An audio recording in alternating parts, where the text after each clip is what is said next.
the game, cause see the boxing voice. Welcome back, gang, for the first time and hopefully many more to come. Don't forget to subscribe to the YouTube channel and click on the notifications right here, this little bell, so you can get those emails every time we go. This is Akin, aka Jack is the Truth. I'm here at the Peacock's Gym with Mohammad Bilal Ali, the chosen one. Yep. And also I'm joined with Coach Extraordinaire, Ade Olayinka.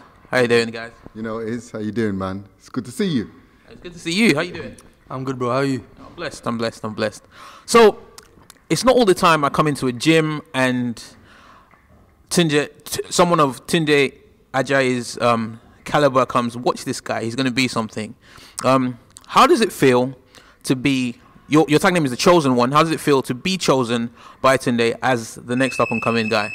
Well, you know, I'm grateful, you know, for that. I mean, I knew Tunde for a long time now. You know, I've been training with Ade for like good 3 years now. But for Tunde to, you know, say things like that, it means a lot. But me, I gotta just keep working, staying focused, and just keep doing what I'm doing, and you know, live up to that expectations that he believes in me. So yeah.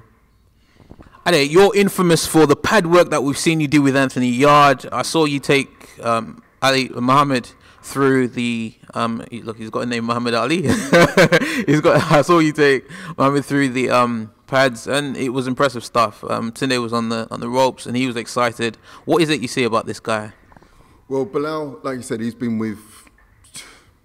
He's known Tunde for probably, must have been since he was about 12 years old. Yeah, 12. Bilal's 22 now. So, you know, you're talking a long time. And I think when Bilal first came back into the gym, he must have been about 18. Yeah. Hand speed was just blistering. It was lightning. But it was all over the place. He would hit someone 80 times in less than 4 seconds and land 4 punches. So, but he did have guts and he had determination, and you could see that he wanted to do this. He was ready to commit. When you get someone, a young guy, especially a young guy coming from East London, you know, with the background that he has, to now put all your focus and your determination on one thing is something that is very rare, as we're seeing in this day and age. So, you know, and at that time, I was just getting into coaching, you know. Tunde, you know, I've been with Tunde, I've known him probably over 10 years now. And me and Tunde just used to do pad work, you know, and I wanted to be a world champion. And he said, "Are you sure?" And I said, "Yeah, sort of." And he said, "Are you really sure?" I said, "Well, I just want a big payday and then I'm going to quit. So 2-fight maximum." And, you know, he was like, "No, you know, I want you to take up this thing because I think you've got something in you to bring it out." And, you know, for me, I just thank God I was able to connect with someone like Tunde. Because, you know, we've known each other so long, and then he said, you know, "I want you to really get into this because I really think you could be a really good coach." So from then on, as I started getting into it, working with Anthony, Bilal came back into the scene, then we started working together, and then we just sort of progressed from there.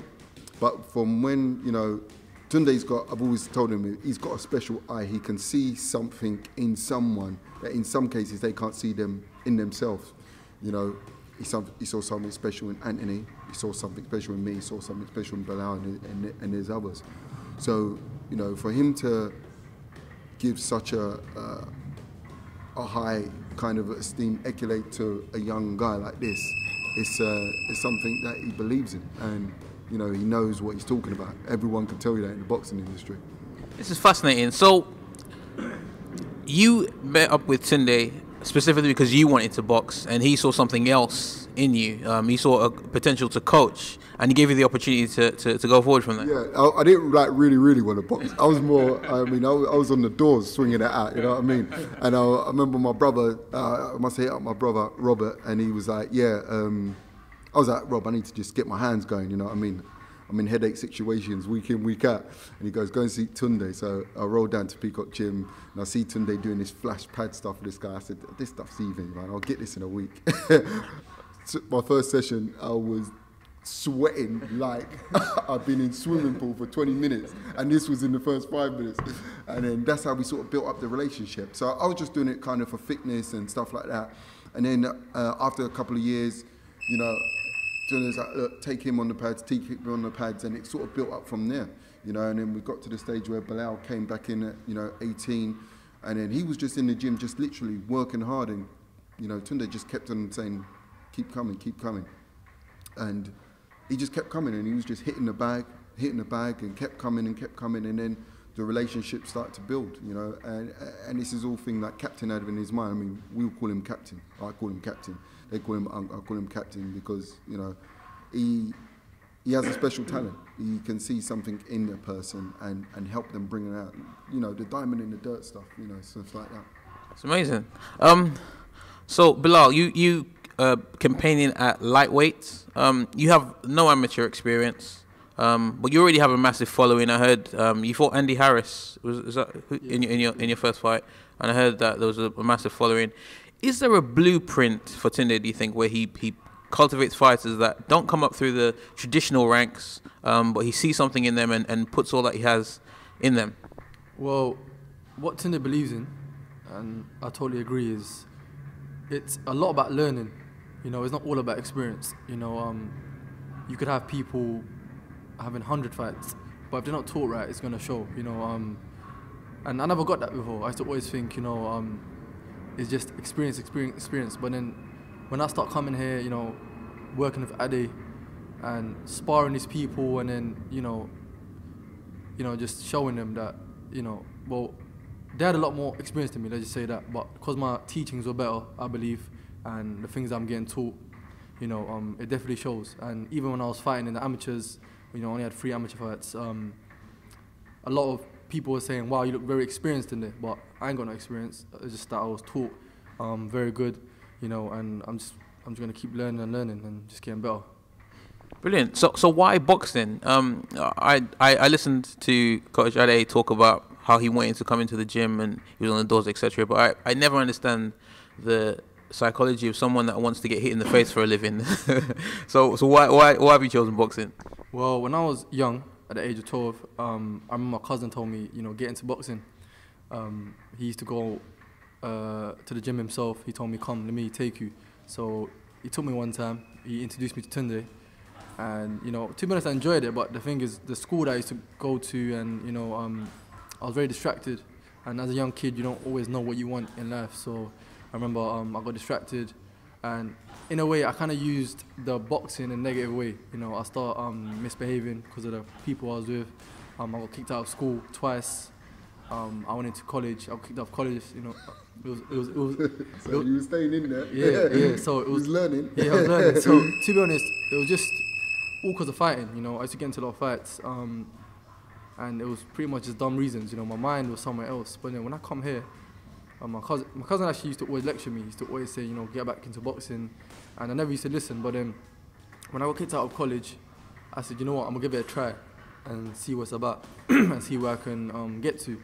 So I remember coming here, and to be honest, it was like we just meant to be. You know, I clicked straight away, and having someone like Ade here, like the motivation that he gives me is crazy. You know, I can't ever think of me somewhere else. You know, here's the place I want to stay, and you know, it was just the person I am today is completely different than the person I was years ago, and my mindset, me as a person, everything has changed, and I'm very grateful to have this team around me. So it's really nice to hear. I hear that so many times about people talking about how boxing has changed their lives for the better. And we're at the very embryonic stage of your career.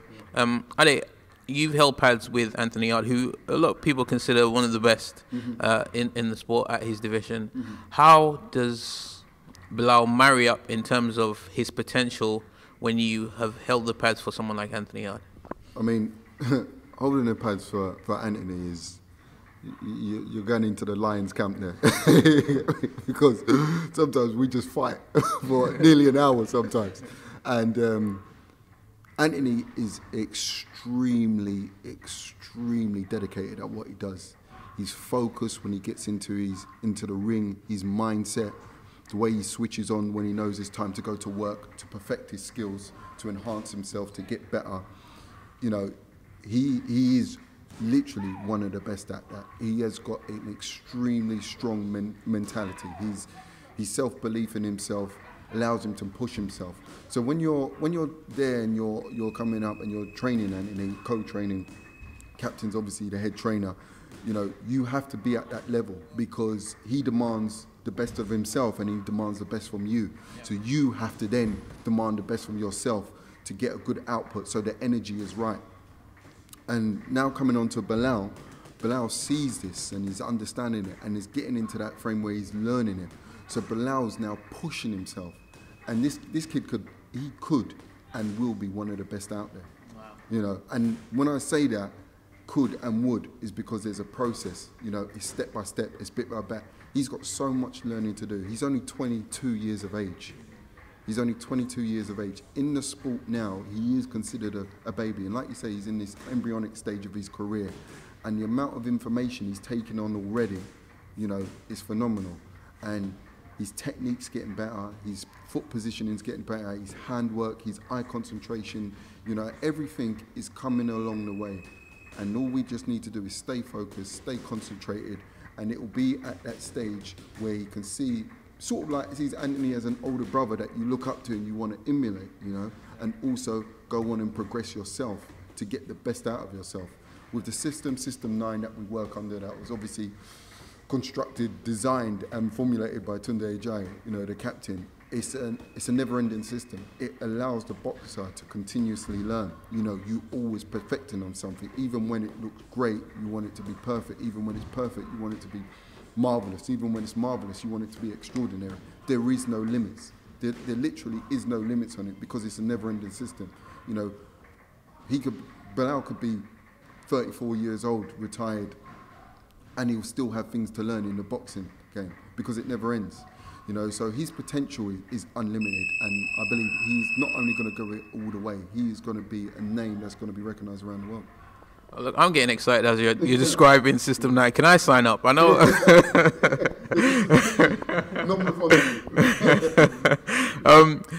Lightweight is a very busy division. You got people at the top, Lomachenko. You got the likes of Devin Haney, Mikey Garcia. There's some stacked names domestically. Anthony Crolla. What are your ambitions for the sport? I'm not asking you to call anyone out. If you want to, you can. But you'll fight one in. What are your ambitions? What are your aspirations for the sport? Well, my ambitions is just to be one of the best ever in the sport. You know, that's a big dream, but that's why I'm in the gym every day. You know, me, I'm just focused on myself. You know, I'm focused on me, my people around me, you know, Ade, Tunde, Anthony, you know, Darius, you know, all these people that are my team. But, you know, like we believe in everything is time, and, you know, these big fights will happen. Right now, I'm just staying focused and taking each day by day, you know, and yeah, so it's going to be exciting. Well, I'm really excited to see how you progress, and I'll definitely follow your journey here and out. Is there anything else that you'd like to add? Well, you know, just follow me my journey. You know, everybody that's watching, thank you for your support. And yeah, Lions in the camp. Have you got any social media you'd like to give? Yeah, my Instagram, follow me on Instagram, Bilal Ali Official. Follow me on Twitter, The Real Bilal Ali. My Facebook, Bilal Ali. And my Snapchat, Bilal-Ali96. Coach Ale? Yeah, listen, thanks for coming down. You know, it's been a pleasure meeting you. It's always nice when we get love from you guys, you know what I mean? Because you're the people who pull it out. You're how people connect with us, see us through videos and so on, and all sorts of social media outlets. So, you know what I mean? It's Lions in the camp all day, every day. Captain built the ship. Anthony's lead the way. Bilal came next. Darius looks good. Charlie's the future. Cam wraps the hands. I take the work. It's love, man. It's nothing but love. So thank you very much, man. You guys all talk well, man. I don't know whether you guys had alter ego of being rappers or whatnot, or lyricists, but yeah, no, it's been a pleasure. I appreciate you talking to the Boxing Voice. Mohammad Bilal Ali, the chosen one, and Coach Ale, appreciate you talking to the Boxing Voice. Thank you, man. Thank you. Much love, man. Thanks a lot, bro. Appreciate you, brother. Appreciate it. What is up, TBV family? Yes, YouTube has been cutting funding to their channels as of late, and with net neutrality going through its process, the internet is changing. If you want to keep your favorite channel intact, coming up with tons of content, and plus get hours and hours of extra content, head over to patreon.com/TheBoxingVoice to become a member of the TBV family and help support the channel. Peace. Peace.